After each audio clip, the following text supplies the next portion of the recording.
15 நாளைக்கு ஒரு வாட்டி வந்து ஒரு நிகழ்வு நடக்குது. இப்போ அந்த ஃப்ரீக்வன்சி ஏறி இருக்குது.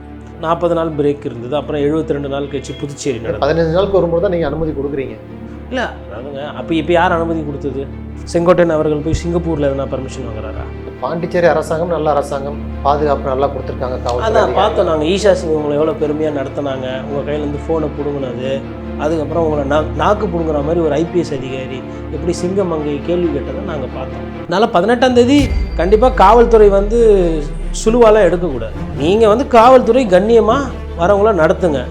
சொல் பேச்சு கேட்காதவங்கள ஐயா ஈஷா சிங்கை மனசில் நினச்சிக்கிட்டு மைக்கு பிடிங்கிற வேண்டியதான். இந்த இங்கேருந்து அங்கே தாவுறது, அங்கேருந்து ஃப்ளைங் பண்ணுறது, பாட்டு போட்டு வைப்பு பண்ணுறது, பார்ட்டி வந்து 31ஆம் தேதி நியூ இயர் அன்றைக்கி பண்ணுறது, பார்ட்டி பண்ணுறது.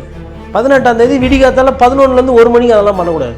பாடம் கற்றுப்பாங்களா தமிழ்நாடு அரசு பாண்டிச்சேரியில் பார்த்து? பாடம்லாம் கற்றுக்க வேண்டியதில்லை, பாடத்தை சொல்லிக் கொடுங்க. விஜய் தானே சொல்கிறாரு பாடம், இதை பார்த்தா பாடம் கற்றுக்கங்க. இல்லை அதுதான் விஜய் இந்த அளவுக்கு பேச விட்டதுக்கு காரணம் தமிழக அரசு தான். மோடி வந்தப்போ கோழி அமுகிற மாதிரி அப்படியே கபுக்குன்னு அனுப்பி உள்ள வச்சுருக்கோம். நான் சொல்கிறேன், இதே விஜய் இல்லாமல் வேறு யார் இந்த மாதிரி ஒரு சம்பவம் பண்ணியிருந்தாலும் எந்த அரசாக இருந்தாலும் தூக்கி உள்ளே வச்சுருக்கோம். அது தாயுள்ளத்தோடு செஞ்சாரா, இல்லை போனா போதுன்னு பொழிச்சு போட்டுன்னு விட்டாரா, இல்லை நாளைக்கு இது உதயநிதி ஸ்டாலின் எதனா பாதிக்குன்னு சொல்லிட்டு அவர் முடிவெடுத்தாரா எனக்கு தெரியாது. இல்லை, ஒரு பெரும் கூட்டத்தை தனக்கு பின்னாடி இருப்பதை அவர் காட்டுறாரு, இளைஞர் பட்டாளம் இருப்பதை காட்டுறாரு. ஆனாலுமே வெளிப்படையாக அது ஒண்டி தான் இருக்குது. அந்த காட்டுறது சொன்னீங்கல்ல, அதுதான் இருக்குது. செயலாக்கம் இல்லை, செயல் வடிவம் இல்லை, சித்தாந்தம் இல்லை. ஒரு மாவட்ட செயலாளர் கூட்டத்துக்கு ஒரு கட்சியினுடைய தலைவர் போகாததெல்லாம் அபத்தம். இன்னைக்கு தேதியில் அவர் முதல்வர் கிடையாது. முதல்வர் ஆசை இருக்கிற ஒரு மனிதர், ஒரு அரசியல் கட்சியினுடைய தலைவர். இப்போவே இவர் மக்களை சந்திக்கல, இவரோட ஆசை பூர்த்தி ஆயிடுச்சு, இவர் முதலமைச்சர் ஆனார்னா இவர் சந்திப்பாரா?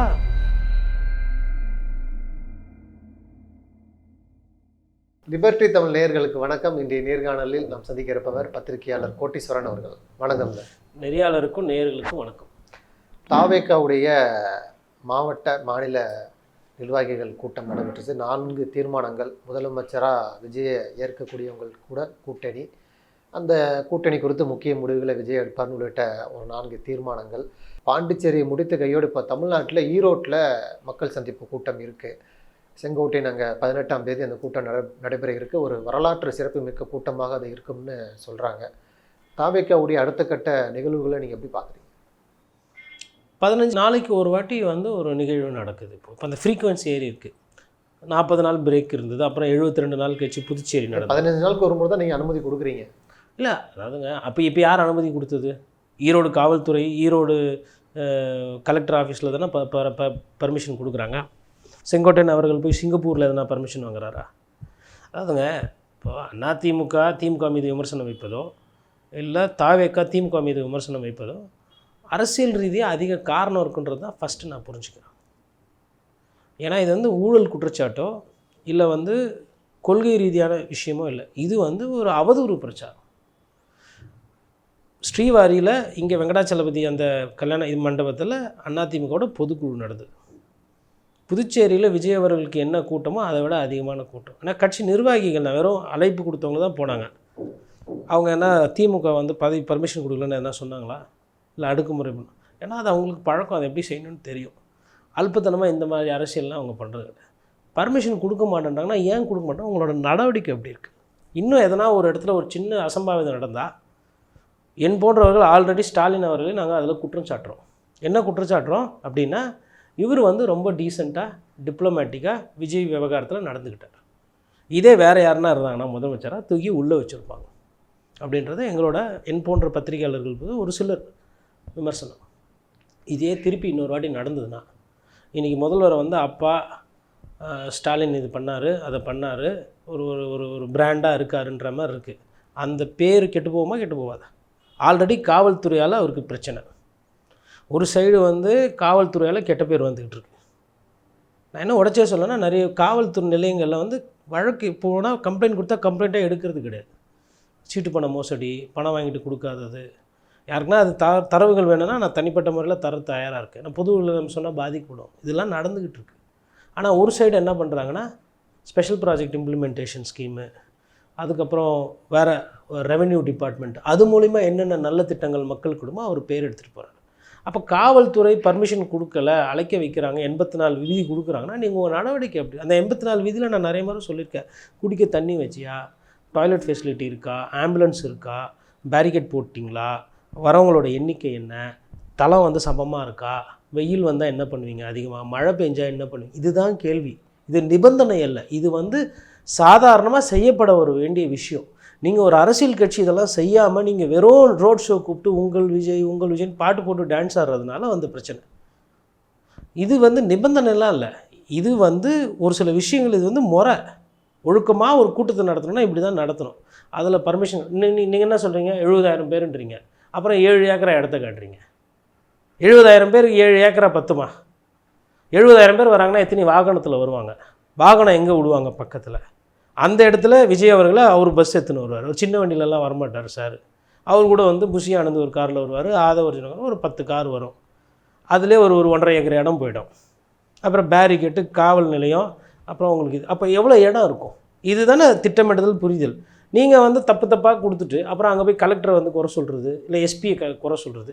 சரி, ஈரோட்டில் டிலே ஆச்சு, கடலூரில் ஒரு கூட்டம் போட்டிருக்கலாமே, பாண்டிச்சேரி முடிச்சுட்டு பாண்டிச்சேரியிலே தங்கிட்டு அதுக்கு அடுத்து விழுப்புரத்தில் ஒரு கூட்டம், இல்லை ஒரு ப்ரைவேட் ஹால்லையே. பாண்டிச்சேரி அரசாங்கம் நல்ல அரசாங்கம், பாதுகாப்பு நல்லா கொடுத்துருக்காங்க. அதான் பார்த்தோம் நாங்கள். ஈஷா சிங் உங்களை எவ்வளோ பெருமையாக நடத்தினாங்க, உங்கள் கையிலேருந்து ஃபோனை பிடுங்கினது, அதுக்கப்புறம் உங்களை நாக்கு பிடுங்குற மாதிரி ஒரு ஐபிஎஸ் அதிகாரி எப்படி சிங்கமங்கை கேள்வி கேட்டதை நாங்கள் பார்த்தோம்.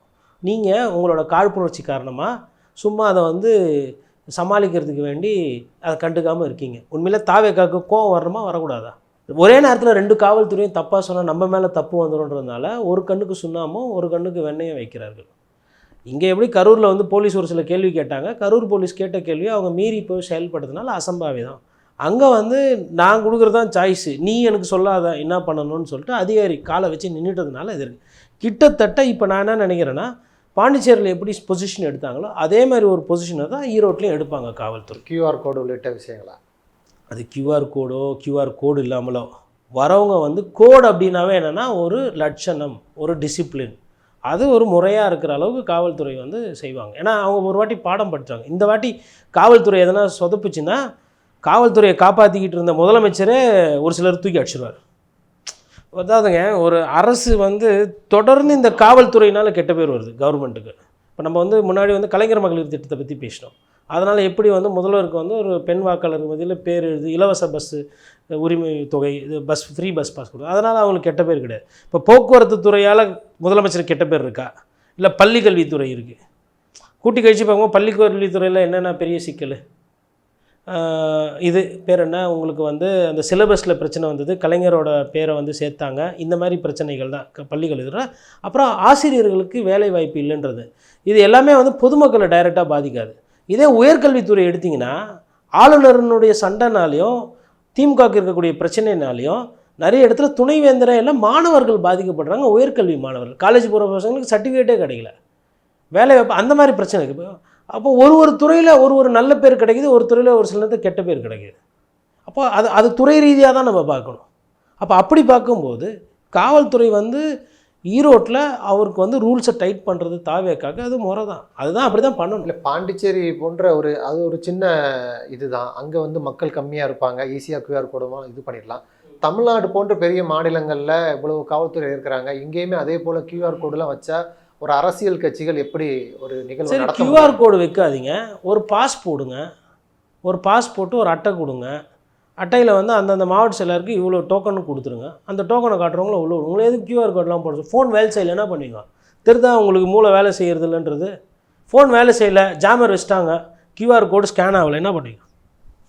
உங்களால் வந்து QR கோடு இல்லைன்னா விஜய் ரசிகர்கள் கேட்டு போயிடுவாங்க, தாவேக தொண்டர்கள் அமைதி காத்துருவாங்க. எல்லாத்தையும் தான் சிந்திக்கணும். சிந்தனை இல்லைன்ற எதாவதுங்க, எதுக்கு ஸ்கேன் வைக்கணும், எதுக்கு QR கோடு, இதெல்லாம் வந்து மேம்போக்கு அரசியல். பாடம் கற்றுப்பாங்களா தமிழ்நாடு அரசு? பாண்டிச்சேரியில் பார்த்து பாடம் கற்றுருப்பாங்க. பாடம்லாம் கற்றுக்க வேண்டியதில்லை, பாடத்தை சொல்லிக் கொடுங்க. விஜய் தானே சொல்கிறாரு பாடம், இதை பார்த்தா பாடம் கற்றுக்கங்க. இல்லை அதுதான் விஜய் இந்த அளவுக்கு பேச விட்டதுக்கு காரணம் தமிழக அரசு தான். இவங்க அவருக்கு பாடம் எடுக்காதனால அவர் நீங்கள் பாடம் கற்றுக்கணுன்ற அளவுக்கு பேசுகிறார். ஓடி வந்தப்போ கோழி அமுக்கிற மாதிரி அப்படியே கபக்குன்னு அமுக்கி தூக்கி உள்ளே வச்சுருவோம். நான் சொல்கிறேன், உண்மையை பேசுகிறேன். இதே விஜய் இல்லாமல் வேறு யார் இந்த மாதிரி ஒரு சம்பவம் பண்ணியிருந்தாலும் எந்த அரசாக இருந்தாலும் தூக்கி உள்ளே வச்சுருக்கோம். அது தாயில்லத்தோடு செஞ்சாரா, இல்லை போனால் போதுன்னு பழிச்சு போட்டுன்னு விட்டாரா, இல்லை நாளைக்கு இது உதயநிதி ஸ்டாலின் எதனா பாதிக்குன்னு சொல்லிட்டு அவர் முடிவெடுத்தாரா எனக்கு தெரியாது. நான் எல்லா காரணத்தையும் சொல்லிட்டேன். நல்ல காரணம், அரசியல் காரணம், ஒரு வேண்டாம் அப்படின்ற காரணத்தையும் சொல்லிட்டேன். என்ன காரணத்துக்காக அந்த முடிவு அன்றைக்கி எடுத்தாங்கன்னு தெரியல. அது எந்த காரணமாக இருந்தாலும் விஜய் அவர்கள் மீது நடவடிக்கை எடுக்காமல் குறைந்தபட்சம் எஃப்ஐஆரில் பேர் சேர்க்காதது என்னை பொறுத்தவரையிலும் ஒரு பத்திரிக்கைக்காரனா, ஒரு வழக்கறிஞராக அது பிழை இருக்குது அப்படின்ற ஐயம் எனக்கு இருக்குது. நான் அவரை தண்டிக்க சொல்லலை, விசாரணைக்கு கூட கூப்பிடல. நீங்கள் என்னை பொறுத்தவரையிலும் முதல் காரணியே அவர் தான். நான் இதை புதுசாக சொல்லலை. கரூர் சம்பவத்துக்கு முன்னாடியிலேருந்து நான் இதை பதிவு பண்ணிக்கிட்டு இருக்கேன். அதை ஏன் நான் முன்னாடியிலேருந்து பதிவு பண்ணுறேன்னா, திருச்சி விமான நிலையத்தில் இவர் லேட்டாக வந்ததுனால, இவர் தொண்டர்கள் நடந்ததுனாலும், தன்னுடைய இறுதி சடங்குக்கு அப்பாவோட சாவுன்னு நினைக்கிற ஒரு விமான பயணம் அழுததை ஊடகத்தில் பார்த்தவன் நான், கரூரில் நேரில் பார்த்தவன் நான், நாகப்பட்டினம் இவர் போயிட்டு வந்ததுக்கு பிறகு நான் போய் அங்கே என்ன நடந்ததுலாம் போய் பேசிட்டு வந்தவன் நான். காம்பவுண்டு வாழலாம் சாட்சி உடச்சிருக்கிறாங்க. இப்போ வேல்சாமிபுரம் எல்லாம் பேசுகிறோம், வழக்கு எல்லாம் மறந்து போச்சு. அந்த தெருவை கிட்டத்தட்ட 2 வாரம் மூடி வச்சாங்க.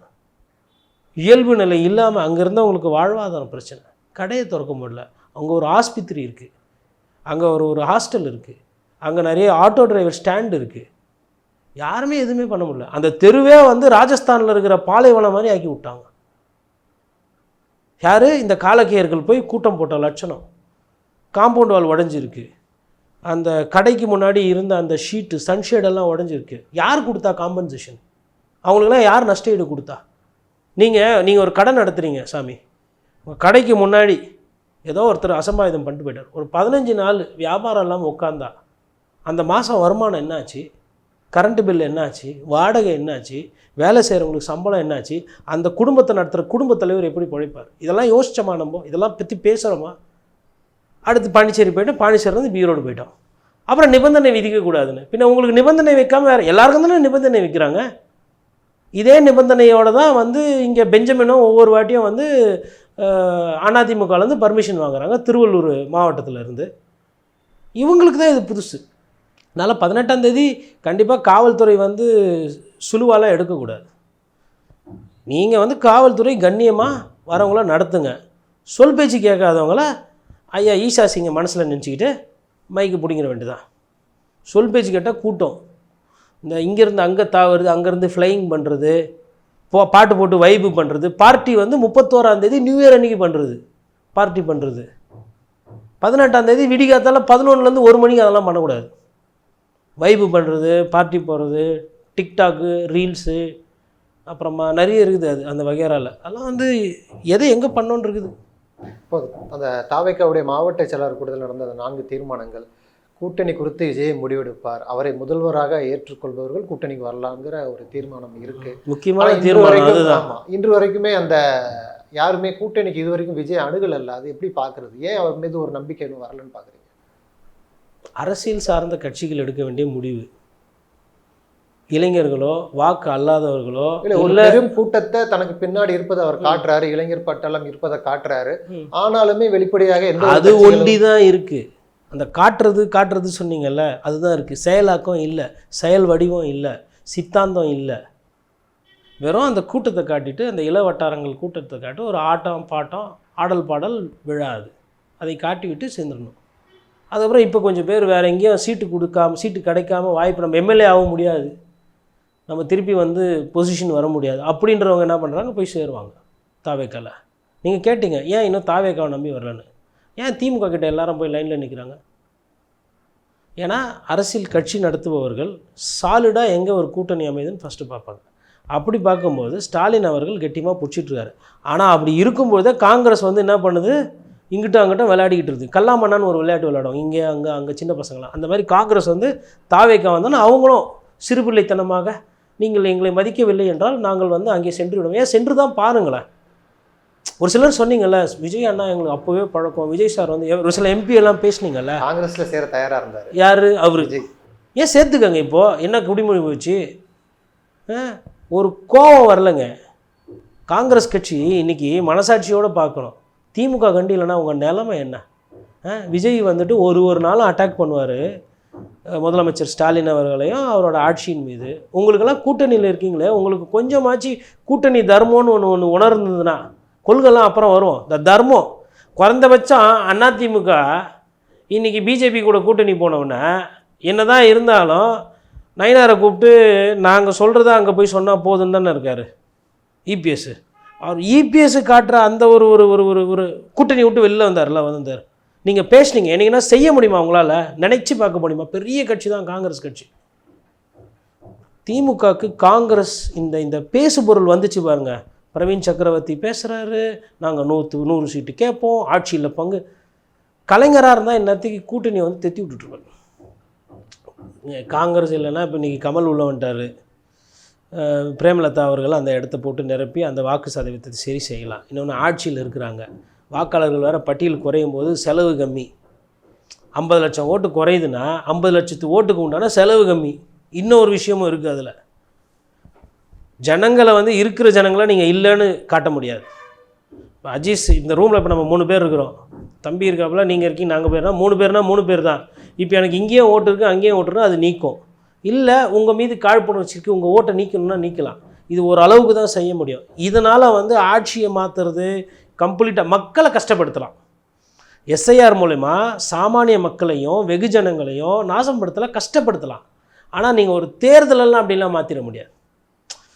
இந்த நீக்கப்படுறதுன்றதை தாண்டி மிச்சவங்க ஓட்டு போட்டு முடிவு தானே எடுக்க போகிறாங்க.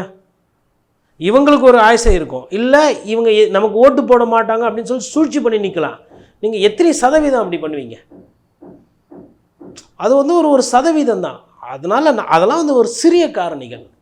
இப்போ நம்ம பேசிக்கிட்டு இருக்குது பெரிய காரணிகள். ஏன் விஜயை நம்பி வரமாட்டேன்றாங்க அப்படின்னா, விஜய் நம்பி போனால் நம்ம எம்எல்ஏ ஜெயிக்க முடியாது. விஜய் ஒண்டி தான் எம்எல்ஏ ஜெயிப்பார். புதுச்சேரியிலும் தமிழ்நாட்டிலும் தாவேக்காவுடைய ஆட்சி 2026 ரொம்ப உறுதியாக சொல்கிறாங்கல்ல.